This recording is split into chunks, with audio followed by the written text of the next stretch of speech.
Now we're being told to eat bugs. They're trying to say that cow is destroying the climate. What they're doing is they're trying to take animal protein out of our consumption model, turn it into basically something that's grown and produced in the labs. How has our food and our health transformed in the last few decades? What is behind these changes? 88% of Americans are now metabolically compromised. We've introduced more and more fake commodities that make hundreds of millions of dollars for the industrial food complex. In this episode, I sit down with Texas Slim, founder of the Beef Initiative. Why is Bill Gates buying up 250,000 acres of farmland across the United States? This is American Thought Leaders, and I'm Yanya Kellick.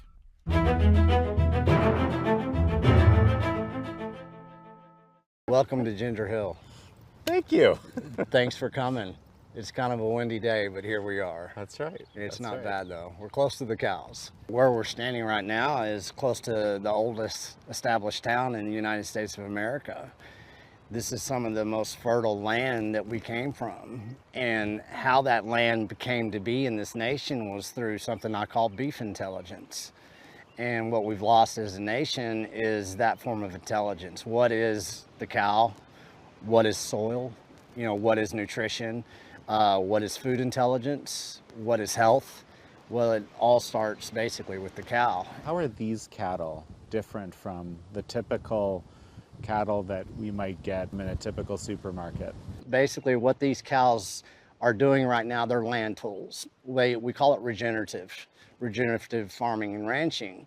What they do is they basically consume and they basically process soil, grass, and whenever you go into the global beef industry, in which basically really did start in the United States, but it was really stewarded by the multinational corporations, they have a different protocol. One thing, and I learned, my grandfather, I come from West Texas, we come from cattle country. He always taught me, he said that a cow is a land tool. What does that mean? And what it means, they allow us to eat the earth. And this is how we got here. The vitamins and minerals in which we got here by our ancestors, it comes from the soil. So what a cow does is basically rebuilds that soil. And in today's modern times, people have forgotten that. They don't know what nutrition is. They really don't know what food is. But what basically we can look at the cow as is they were stewards of land, they're stewards of our health, they were stewards of our community, they were a steward of our nation at one time. And what's fascinating, and I was thinking about this morning, you can release these cows onto a pasture. They will go straight to the highest protein source and they will consume that. And then they know how to deliver that protein through their systems to us. We honor them, we let them have a good life. And I always say a cow that's basically raised and stewarded in a regenerative way, they have one bad day and that's it. The rest of their life is at peace, just like they have right now.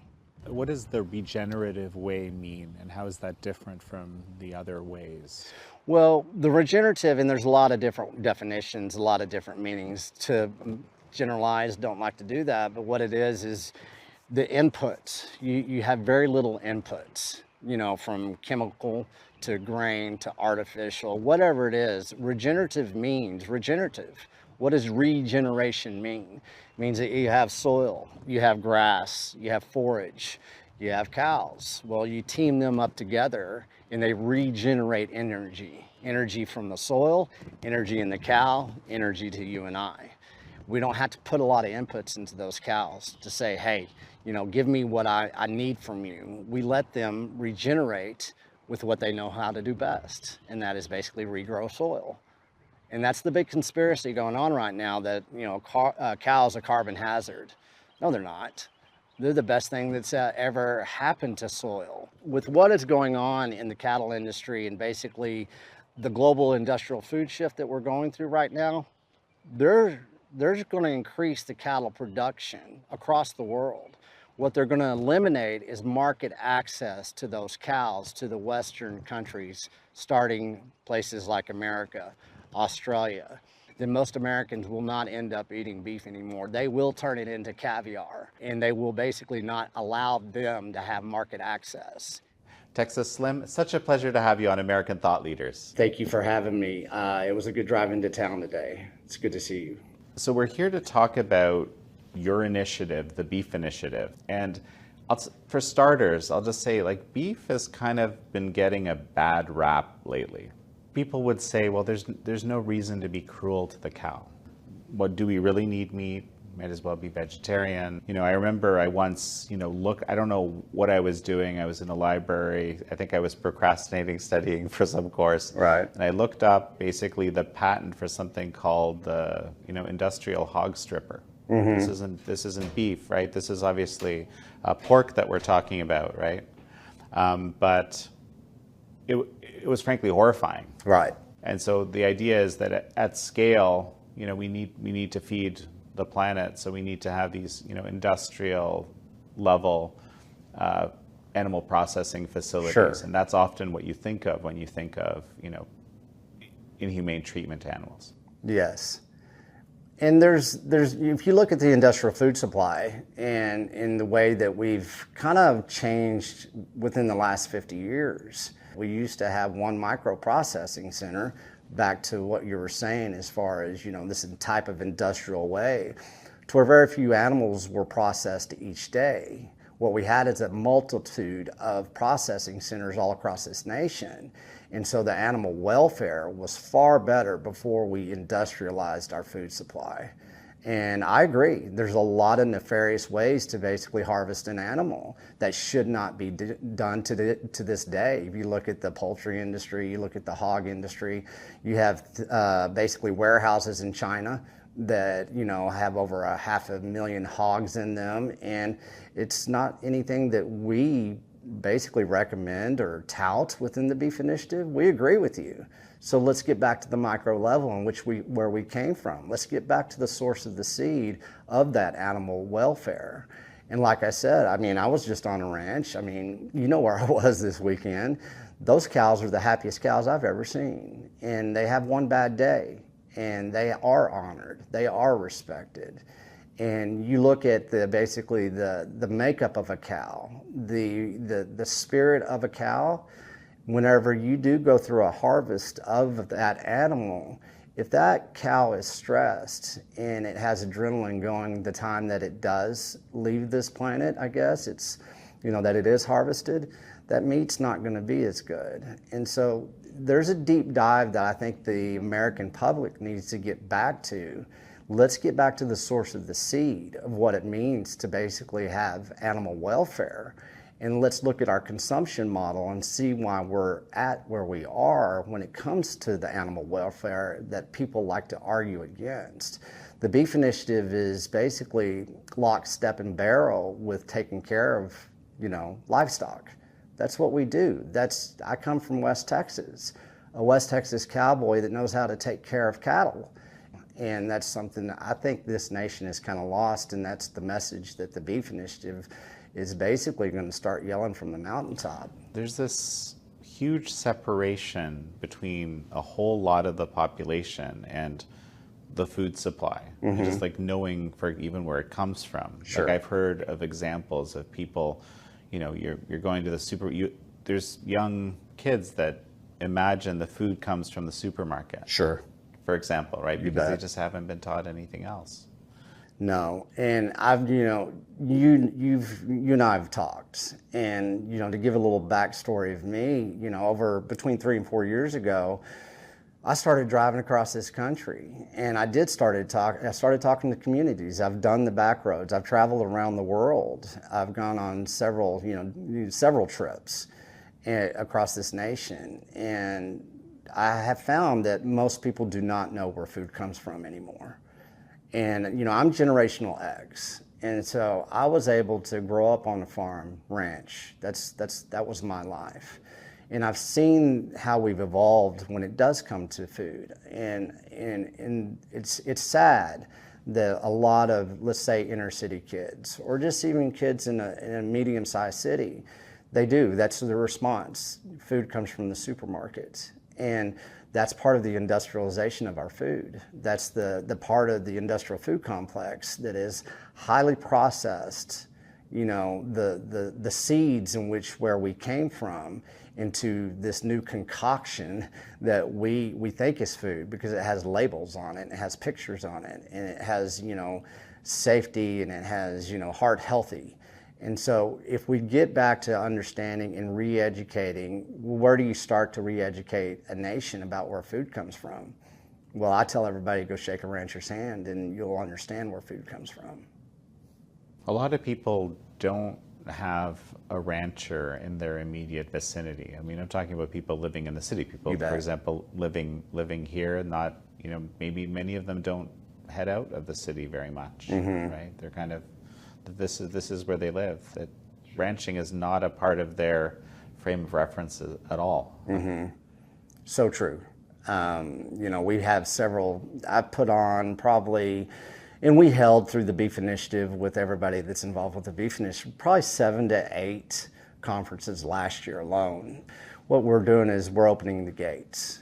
And let's put that in perspective. If somebody is, let's say, in New York City or in Washington, D.C., there's some people that do not ever leave the city. And what I wanted to do with the Beef Initiative is, we live in a digital world, correct? It's like, okay, and you look at in which we consume audio, video, and food. Well, how can we basically bring everybody into the lifestyle that is ranching?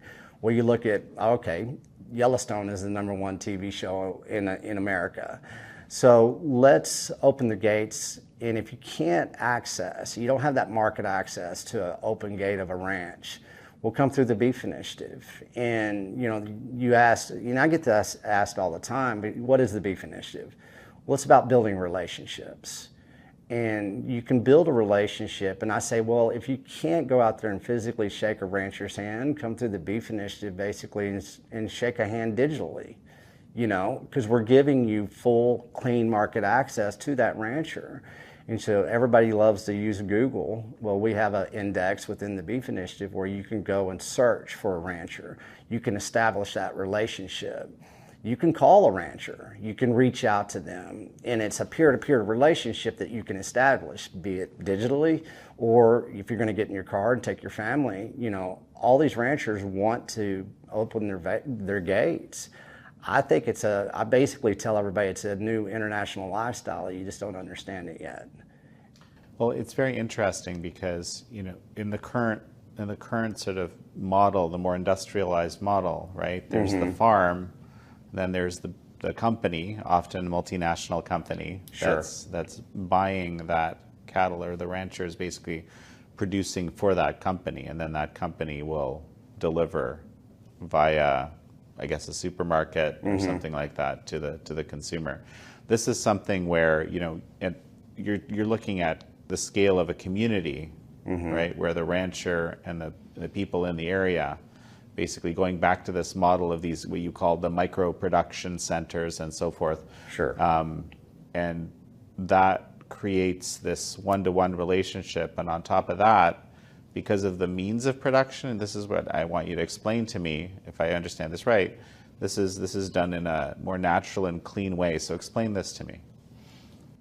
In the way that you look at, state of Texas has 254 counties, correct? Well, we used to have 254 microprocessing centers in the state of Texas. The bottleneck of all, basically, I say that the lack of nutrition that we're receiving as a nation right now is because we have scaled everything on a global front. We've taken that wholesome seed out of the community and the able to process that food in our community. And a lot of times, like where I come from in the Panhandle, Texas, we have all the multinational processing centers. There's 4 of them that process 85% of our animal protein in the United States. 4 multinational corporations. Okay, and then let's refer back to 254 counties, 254 microprocessing centers. Okay, whenever you have microprocessing centers in your community, usually you have farmers, ranchers, processors, distribution, all focused on a 30 to 60 mile radius. That's who they're targeting to feed. That's what my grandfather did. That's what a lot of people's grandparents and ancestors did in the United States before we basically came in We took those microprocessing centers out. Let's say we processed that cow. I'm outside of a place called Hereford, Texas, in the Texas Panhandle. The beef comes in, the cow comes into one of the multinational processing centers. Well, they process thousands and thousands of cattle every week, correct? Well, that beef, we don't even know where it goes anymore. You know, a lot of times it goes overseas to the highest bidder on the global beef industry. You know, we don't have a say-so of where that beef goes to.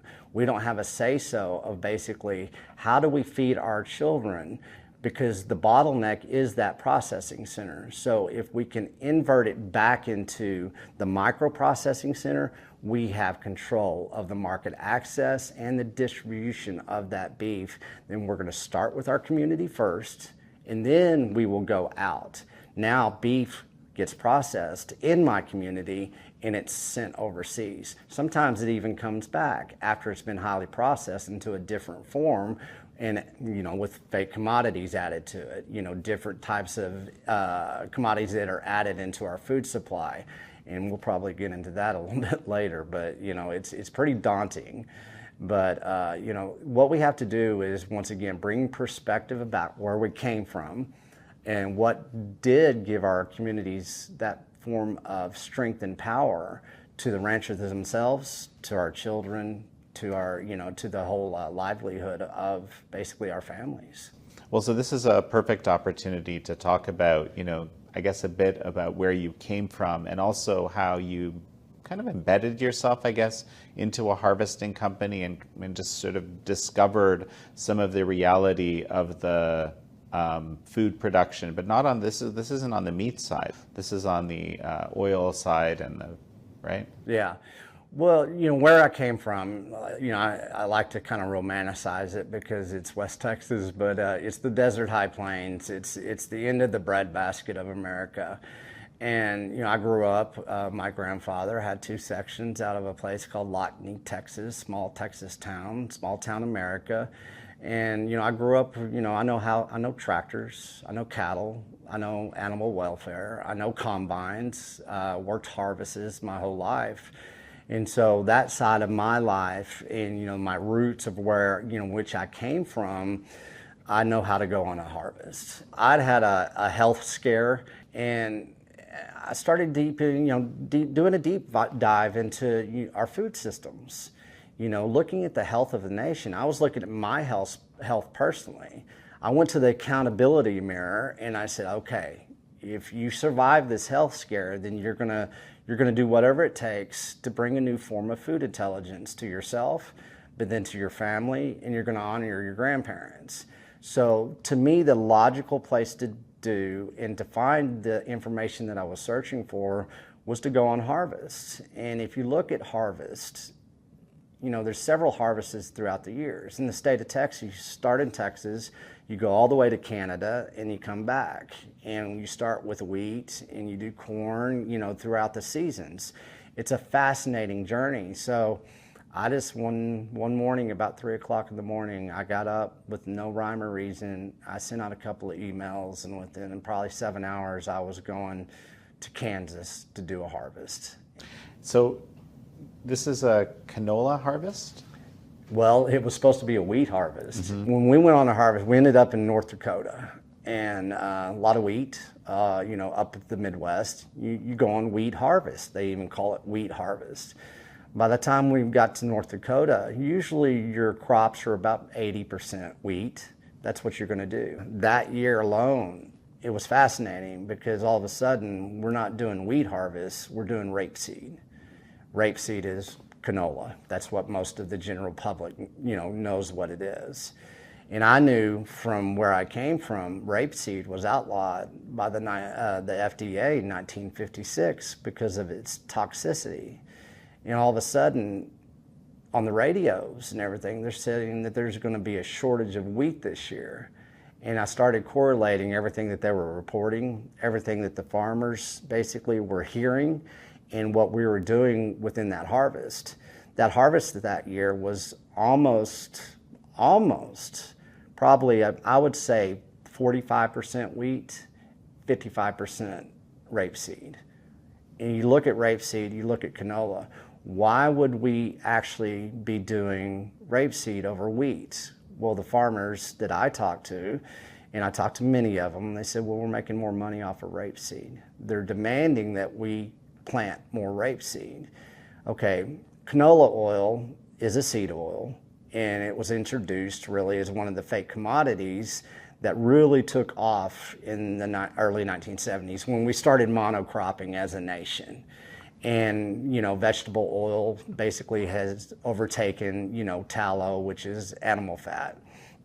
And whenever you're supplementing rapeseed, a toxic weed that the FDA says now, and it's industrialized seed that becomes nothing more than motor oil. And so whenever that is becoming the majority of your harvest, we have an issue. It's as simple as that. It's a big thing to say that, you know, canola is nothing more than motor oil, because this is like probably the most common oil used. I mean, in fact, as a Canadian, we're always proud of the fact that canola was, you know, engineered, because it's a genetically engineered rapeseed, which I understand reduces the toxicity, and it has some, I can't remember, some wonderful properties which allow it to be grown at scale and used so prolifically, right? At least that's the story I've heard. Right. You said motor oil. Like, it's not motor oil. I mean, I've used it a lot in my life, right? Sure. Yeah. But you can put it in your car. It's almost tongue in cheek. Let's say that. Okay. It's an oil, and it's industrialized. And you look at the introduction of vegetable oils, and a lot of people don't know, where did vegetable oils come from? Well, Procter & Gamble used to be the biggest candle maker in the world in the early 1900s.